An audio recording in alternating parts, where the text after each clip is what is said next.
pretty worn thin scapula that my father had given to me and said he had wore for the whole year he was 11, 12 months, whatever it was that he was in Vietnam. It's a Catholic thing. It's like a necklace, but it's made out of cloth. And this nun gave it to me before I left for Vietnam. She said, "You take this with you, it'll bring you home."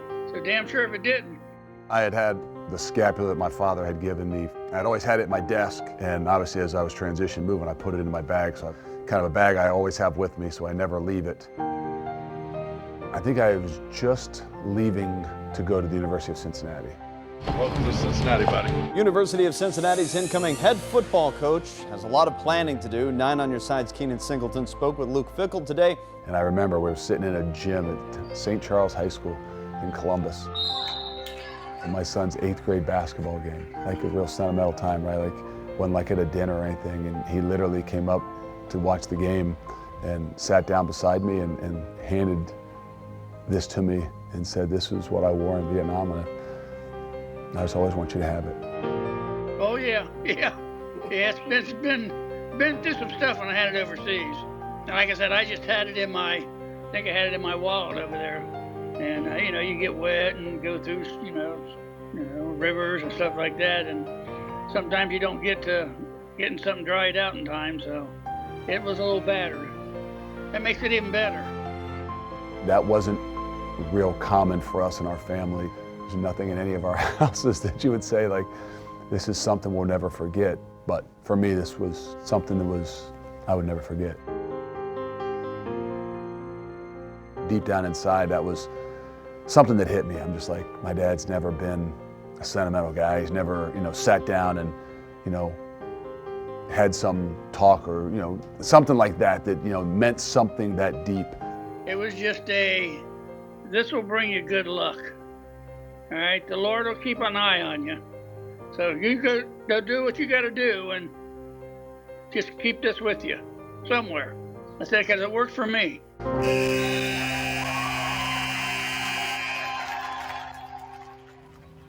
As I walked away, and I left that day, I was just like, that was unique. It was always in my desk, and it was something I opened up the desk every day, and I just made sure it was there. Breaking news tonight from the University of Wisconsin. A new era of Badger football is being ushered in. Wisconsin announcing in just the past 30 minutes it's hired Luke Fickell to lead its football program. So as I was moving, again, I said, well, where's the safest place? And my bag really don't ever really leave it. It goes everywhere with me. So I just figured the safest place throughout this entire move is to keep it in the bag, keep it with me as much as I can. It is my honor to present to you the 31st head football coach at the University of Wisconsin, Luke Fickell. Actually, I was in Madison, and my family was still in Cincinnati, and we had a volleyball tournament in the middle. So I rushed to Indianapolis to spend the weekend basically with my wife and daughter watching a volleyball tournament. But like I said, I don't go anywhere without my bag and the things that are in it. So I had it in there, and then I left it lay, which got up and left it and did not recognize that I had left it.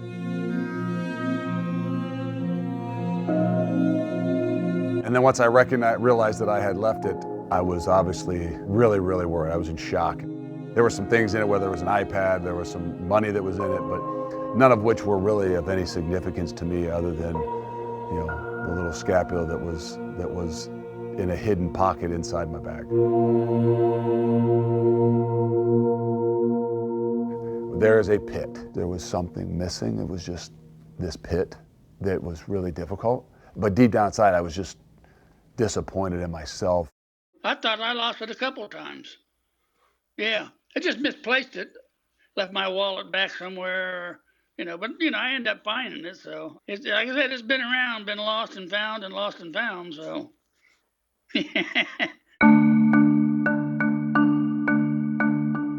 Obviously, with technology today, there was an iPad in there, there was a phone in there, a brand new phone, none of which we could locate some way, somehow through the, found my iPhone or whatever that is. And 2 days later, the iPad pinged some way, somehow, because somebody had turned it on. And we found out it was in a place outside of Indianapolis, and we could kind of locate the address. So it's hard. It's like you're in Madison, Wisconsin. How do you get to something in Indianapolis? So actually we called a couple former player guys that might be in town. And so we had a former player's brother. They went to the house, knocked on the door, and said they were looking for a bag that they thought might have been there. And some way, somehow, the bag was there and was given back to us. So we get the bag back. The bag's delivered back to Madison, and all I want to do is sweep the bag to find the scapula. Well, there's nothing there. Nothing. So the bag was completely swept out. No scapula. Really disappointed, crushed. 2 days, 3 days later, that I'm putting something into my bag, and I'm just going to reach again. And I reach back in there, and there it was. I don't know how, I don't know why, I don't know what. Again, I can't imagine that I missed when I obviously turned the bag upside down and inside out, and some way, somehow, a couple of days later, the scapula ends up back in the bag. That meant he was supposed to have it.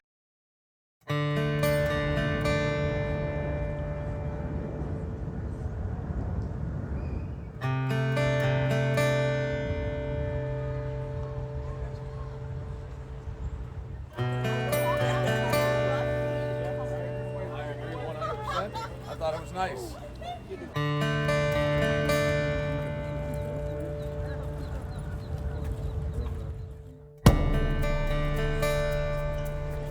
I never wanted to go. For years, I always told him, no, I'm not going. And then I know somebody got to Luke and said, well, can you talk your dad into going and you can take him? So he called and I said, I ain't going, I'm not going, man. I don't want to dredge up shit. So my wife got a hold of me and says, Luke called. You gotta go. I don't know if you know that's why I still have Austin, right? I didn't really know how I'd feel, you know. I mean, I'd seen it in pictures and stuff before, but I had never, I'd never been there, but I wasn't sure. But I figured that from what I'd already seen, it had to be pretty good. Don't worry about it. I'll make it.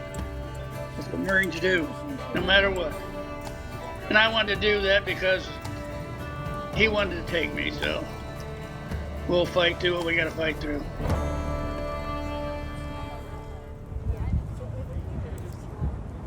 Yeah, the statue, yeah. That brought back too many memories there. That was hard to see at first.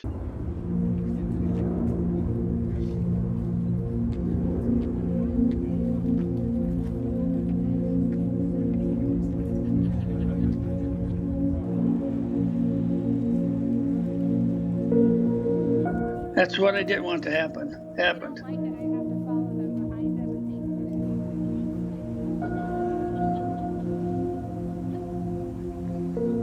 Then once I walked away from it for a little bit, that was reminded me of a lot of stuff there. Walking through that crap they had over there and all them jungles and see, I carried an M60 and that was one of them things in that statue. Just reminded me of it, I guess, all of a sudden. So that was the tough one there. That was a tough one. And Luke asked, well, why? He said, well, I said, that because it looked like me.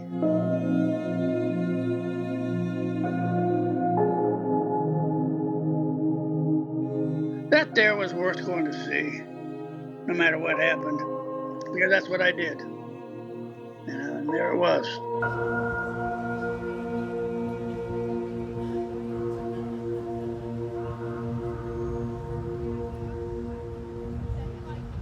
My father's service is something I've always been curious about, but never have felt comfortable even talking as much about it, whether it was what went on, what you see, but your feeling when you came back, But it always kind of makes me feel bad, like to not know exactly, as much about it. I think has always been kind of one of those things that's a little bit more difficult. I'm curious to know how much of an impact that had on who he is and what he passed down to me.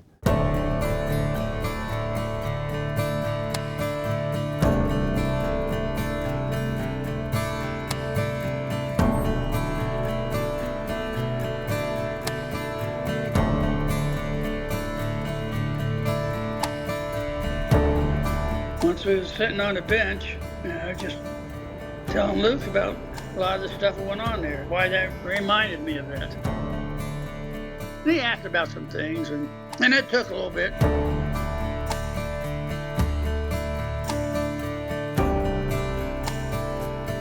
It's, you can't lay there and dwell. You get up and move on. That's what I always kind of done, so. I made peace with it to myself, so, I did the cry and it was over with, and you go on. I got over it for a while. You never get over it. It's always there, but it was a moment I'll never forget. I've had some moments. It's the best time I've had with my son, I know that.